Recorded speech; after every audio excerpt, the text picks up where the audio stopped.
Assalamualaikum warahmatullahi wabarakatuh. Perkenalkan, nama saya M. Abdillah dengan NIM 122370156.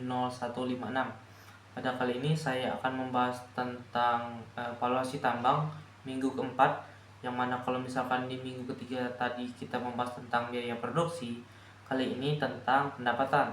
Nah, pendapatan ini kita hitung dari kira-kira dari mana sih kita mendapatkan pendapatan ini. Untuk pendapatan sendiri atau revenue itu cara menghitungnya yaitu harga jual dikali jumlah produk yang akan dijual, atau cross PS net gitu. Nah, ini juga dihitung dengan sesuai. Nah, setelah dihitung dengan sesuai, kita harus banyak yang harus dipertimbangkan gitu ya. Dari seperti kita membuat RAB untuk penambangan gitu. Kalau misalkan di sini ada tahun yang mana itu dijelaskan dari tahun 1, 2, 3 dan 4-nya itu dirincikan. Misalkan di sini adalah produksi yaitu 162.000. Nah, untuk tahun kelima dari tahun 1 sampai kelima ini sama gitu. Jadi harus kita hitung kira-kira produksinya ini berapa. Nah, terus tuh banyak sekali biaya-biaya yang lain yang harus diperhatikan atau dimasukkan dalam pendapatan ini. Nah, ini saya akan sebutkan satu persatu. Yang pertama yaitu harga jual, terus tuh ada gross revenue, royalty, ada net revenue.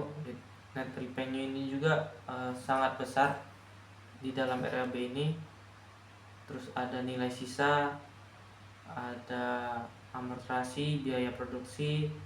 Biaya produksi ini juga sangat besar karena seperti yang kita ketahui sangat krusial gitu.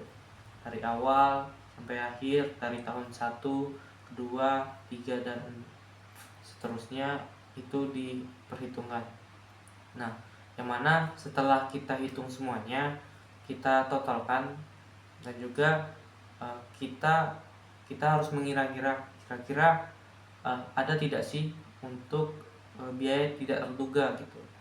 Jadi kita harus memastikan untuk biaya tidak terduga tersebut kita masukkan ke dalam RAB untuk pendapatan ini, pertambangan ini.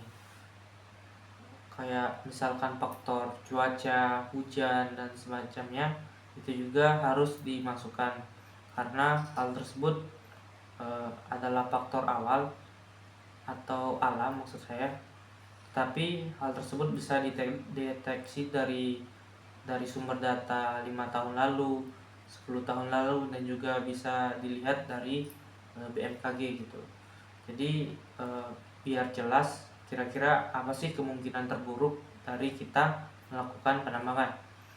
Terus tuh yang terakhir itu adalah aliran kas, yang mana aliran kas ini juga dirincikan secara per tahun, dari tahun awal hingga tahun kelima gitu juga diperhitungkan.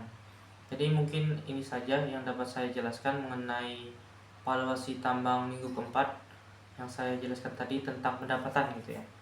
Jadi harus bekerja sama. Andai kata yang kita ajak kerjasama ini sepakat dengan hasil yang kita hitung ini, maka dapat berjalanlah penambangan yang akan kita lakukan gitu. Sekian, terima kasih. Wassalamualaikum warahmatullahi wabarakatuh.